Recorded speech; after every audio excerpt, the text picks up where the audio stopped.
Tolona Petobokola, cultivant et élevant, un slogan qui date depuis 1921 avec Papa Simon Kimbangu. La continuité avec ses 3 fils et maintenant avec son petit-fils, Papa Simon Kimbangu Tiangani, qui accélère le rythme des attaques en agriculture et en élevage. Remise à l'honneur tous les jours à la cité sainte de Kamba, le chef spirituel de l'église kimongiste et son conseiller direct, Papa André Menza Tiangani, mène des actions musclées pour venir à bout. L'exemple vient d'en haut, dit-on. Le chef spirituel et son conseiller direct ont procédé ce samedi 4 août 2012 à la cérémonie de plantation des arbres fruitiers à la cité sainte de Kamba. Un mot de circonstance des jeunes a suffi pour expliquer la quintessence de la dite cérémonie.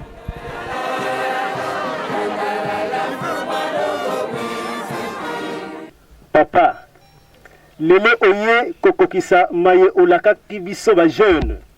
Na maloba na yo ya rencontre ya mardi ya le 26 janvier 2012. Na invitation oyo osalela biso olobaka ete ba jeune ba mata ebele na Nkamba na le 4 août poto sala mosala totonga yele selemi to banda misala oyo ba papa batikela biso na ba centre agricole na tina ya kolona pe kobokola. Lelo yo yomoko opesi ndakisa ya kolona nzete misatu ezali azar te pamba te na tata nzambe azar ezalaka te. Awa likolo ya mai ya Nkamba obongisi kolona nzete mibale, nzete ya manga na nzete ya mbila. Mingi tekoki komituna pona nini kaka manga na mbila. Nzete ya manga ezali elembo ya liboso ya maloba ya papa Dengenda Kuntima oyo elonamaka na 5 mois na 1989 na esobe oyo elonamaka ngambo na ngambo na cimetière ya Ngombe Kinsuka. Nzete ya mbila pona mandala oyo ezali na drapeau ya Lingomba na biso oyo elakisaka espoir ya Lingomba ezali biso ba jeune tobengami espoir de l'église. Soki tonenge awa tokokende na ndima bankondo esika osali programme ya kosala elembo ya kolona nzete ya bitabe na makanisi ya kozongisa mosala ya bitabe oyo papa Simon Kimbangu abandaki kosala na esika wana na 1921. La salutation du conseiller direct et de son éminence Simon Kimbangu Tiangani est intervenue après et le chef spirituel a eu des mots justes pour expliquer aux jeunes le mobile de la cérémonie.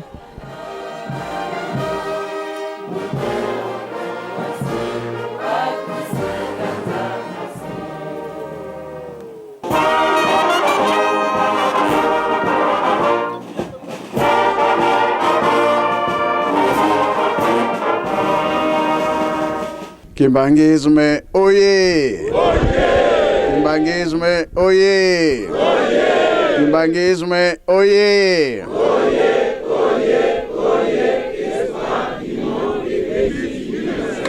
Kamba oye!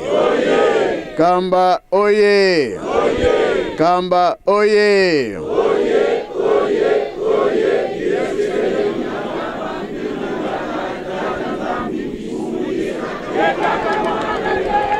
Bajeune oye! Bajeune oye! Bajeune oye! Le 4 août, oyez! 4 août, oyez! 4 août, oyez! Eunwe! Embaze! Bilongo bya kulwe! Yangalala! Esengo bya esengo te! Kiese voka kiese kwe! Tsai voka tsai kwe! Na kombo ya tata mwana pe tata Molimo Santo. Likambo ya mukolo ya lelo moko te abosani yango te. Na ntango tata Molimo Santo tata Simon Kimbangu abandaki misala na ye na nkamba oyo tozoyoka ndimba mankondo ayebike azwi musala ifo alesa batu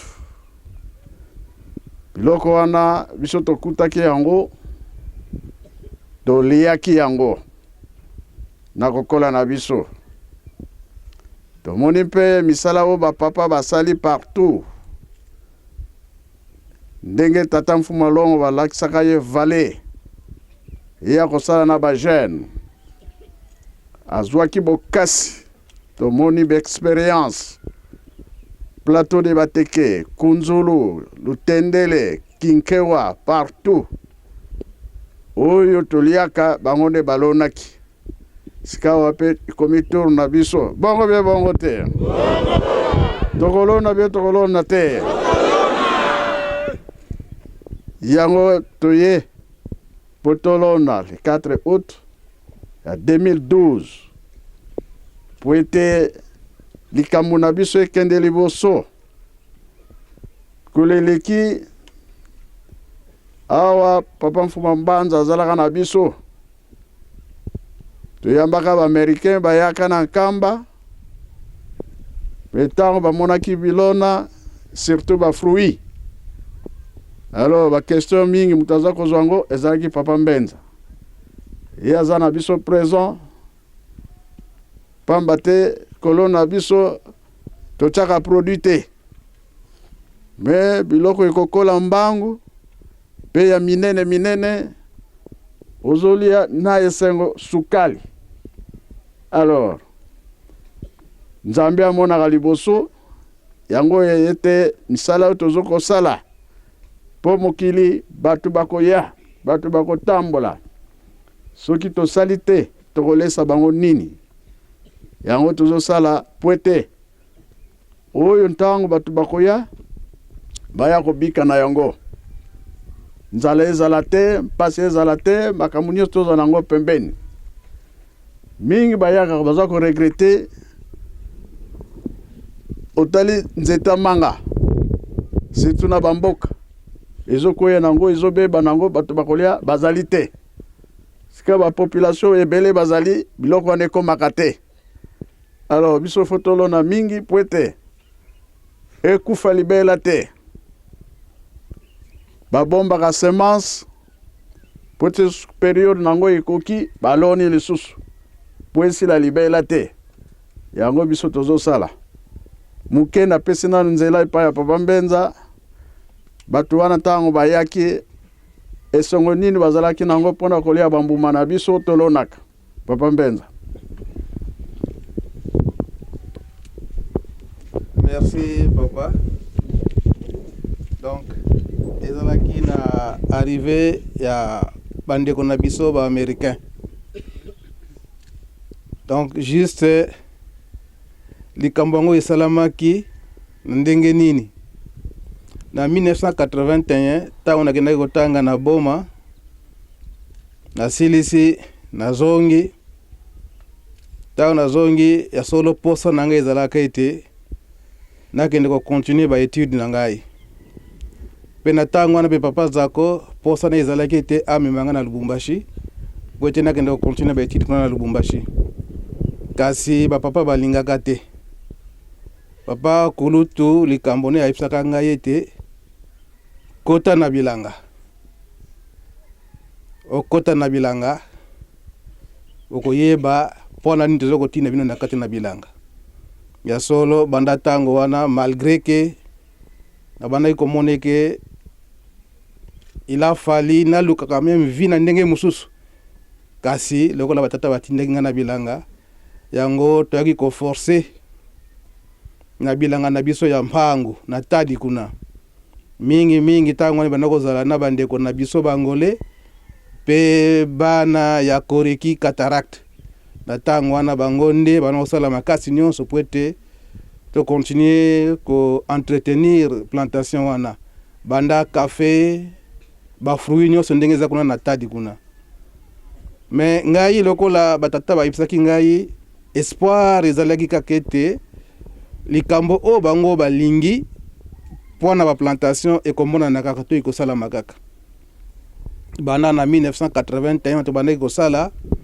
nde na l'an 2000 nde papa Mfuma Mbanza aiko yebisanga to sala makasi tolona bitabe pe makemba nde na groupe na biso ya ba américain to benga ba américain ba yombe nde to salaka force wana nde bitabe ya liboso ebimaka donc likemba ezalaka dimwe na taille ya mutu na tango likemba wana papa president to benga ka president ya tadi ayaka na yango to na kati ya residence papa bengi ngai albi likemba wana oyeye uti na mpango na mona ngona miso yeye na liboso ya residence wana na kati ya ndako atali yango voilà ndenge na lingelaki yango etikali sikoyo bitabe alors régime bitabe pe bimaka kuna susu ezalaki toujours na même grandeur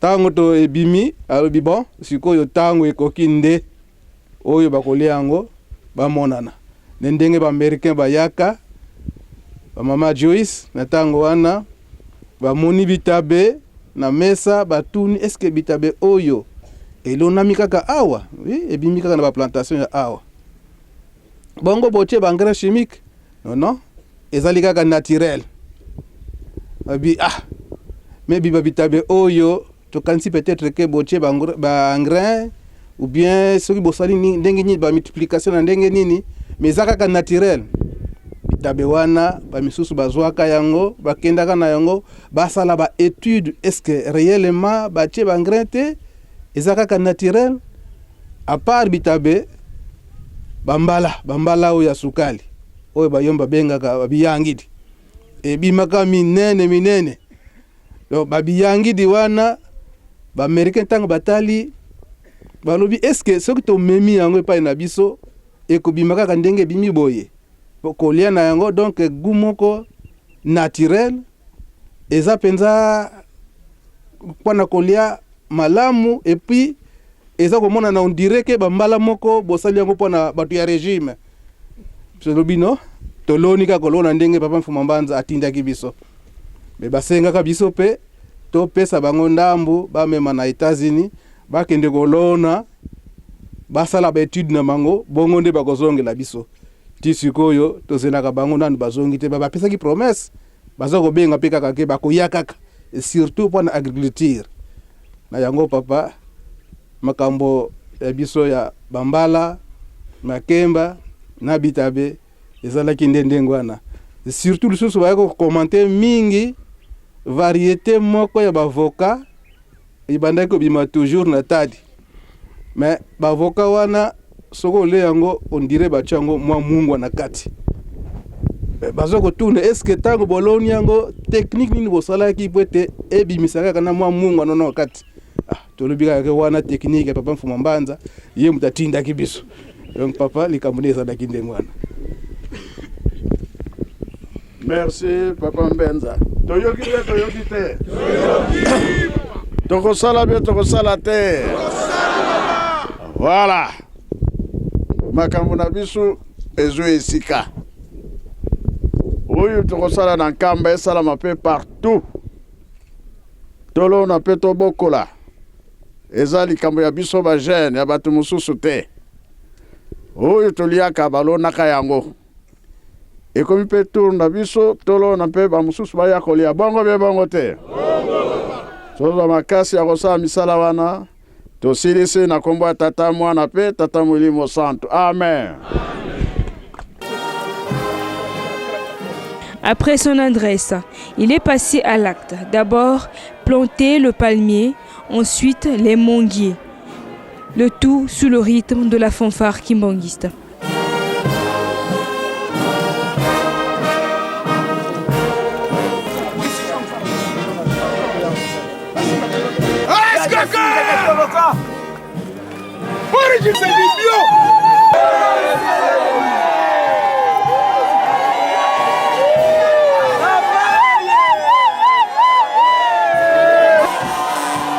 Le chef spirituel est parti de là à pied jusqu'au deuxième site prévu par les jeunes pour planter des arbres.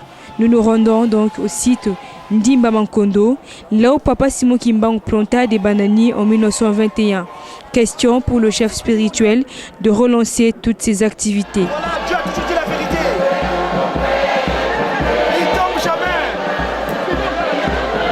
Il avait dans son baptisé. La marche a duré quasiment une demi-heure.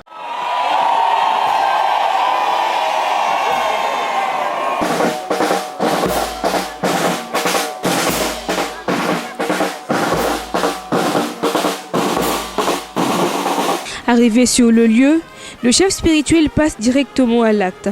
Le conseiller direct, Papa André Mezakiangani, est à ses côtés. L'agronome fait également son travail.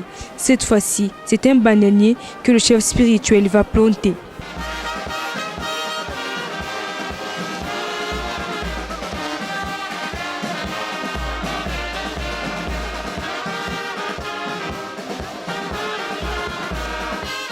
Ce qu'il faut retenir de la dite cérémonie est que le souci majeur du chef spirituel est de lutter contre la crise alimentaire mondiale qui secoue déjà le monde par les émeutes de la faim.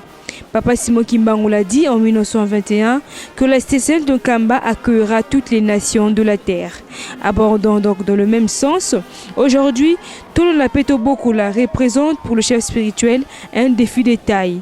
L'autosuffisance alimentaire, voilà son cheval de bataille. Le chef spirituel veut que la population ait une alimentation sûre et nutritive, la permettant de mener une vie saine et active. Il faut alors, à ce propos, définir sa propre politique alimentaire et agricole.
Munazora kwangese ye mwana mwanda velela tukuluvutulile funda ya matondo muna wau nsilu zenu zilunga na muna betu tangu yifweni musani sina yikembelela pele batatu bandongo yakala ya mpasi unu ya kiesi ina bitu kunini bikabia imankama makumatano makumasambano yimisa ntoto wa imembongo pasivo bikununu vyetu byakala vya mbote kabeto kagakoko ku Yerusalemu kansi munza ya mvimba ilumbukiwa songolera kwangesede tata mfumalongo papa danyenda kuntima idia tulanda ngantangu za onsu tulanda ngantambi zenu Mana mavanga mene munu mukia unu. Tarankango bajene. Katula bimbevo munitu. Tuningi kina lufwa. Tuatela matasale bisalu. Tutuvuvika. Mawonsu makalama mbutu kwa beto. Mwanazula kwa ngeseye mwane mwandavela. Amen. Amen. Onere kokie ya komata. Birende boko banda ko biba.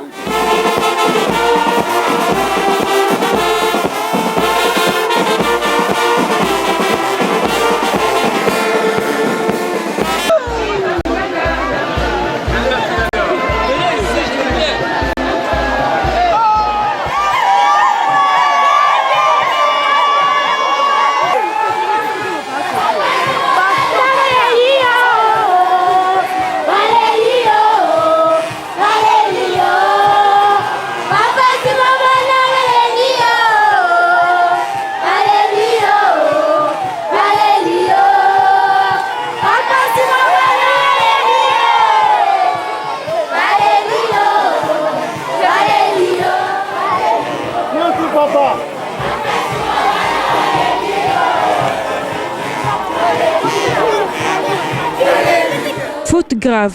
Longtemps, l'agriculture a été oubliée des politiques du développement. Et voilà que ce samedi 4 août 2012, le chef spirituel explique d'une manière à une autre aux jeunes quel chemin prendre pour repenser l'agriculture et l'élevage qui ont un immense défi de nourrir l'humanité.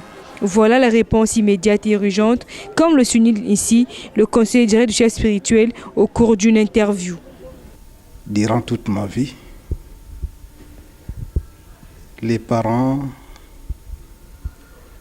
me parlaient toujours de plantation.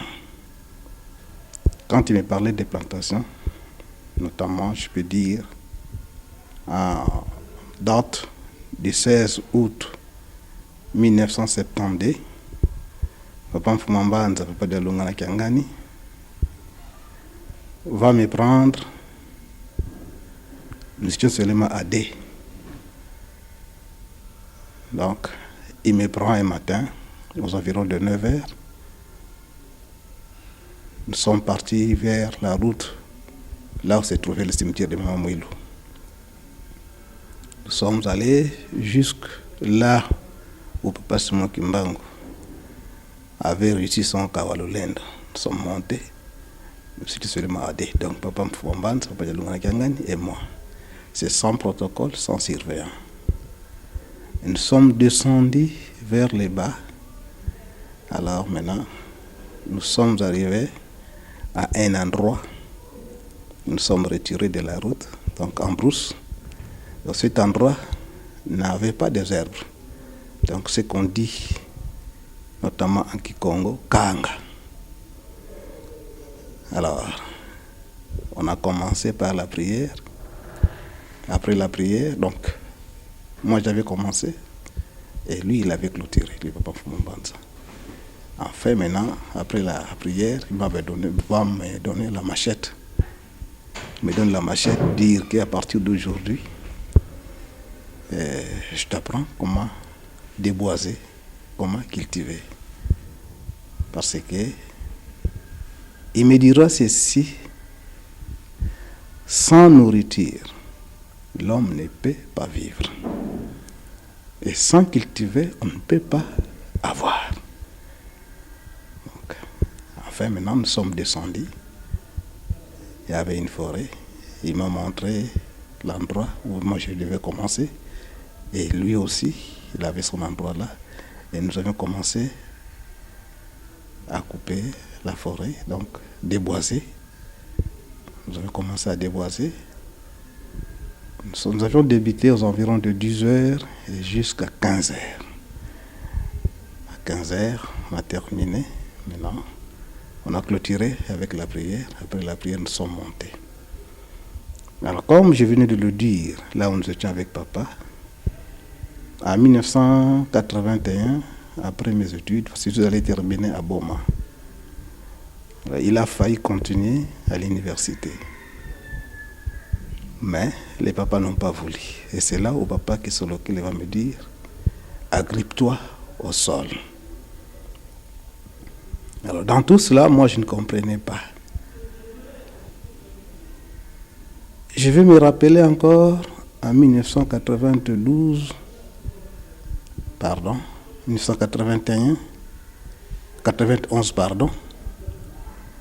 en Banzangoulou, le 17 mars, Papa Fumalongo va dire ceci et qu'il va demander à la population de s'agripper au sol.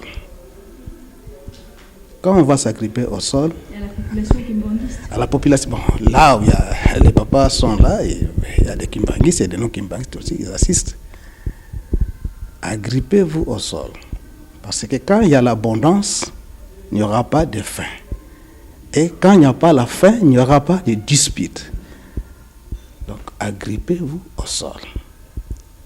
Quand vous allez vous agripper au sol, il y aura abondance. Quand il y a l'abondance, il n'y aura plus de faim. Et s'il n'y a pas la faim, il n'y aura pas de dispute. Donc, dans tous ces sens-là, c'est ceux qui m'ont donné des leçons. Dire peut-être, ce n'est pas peut-être même, il faut s'agripper au sol comme les papas ont demandé pour arriver à anéantir la faim et surtout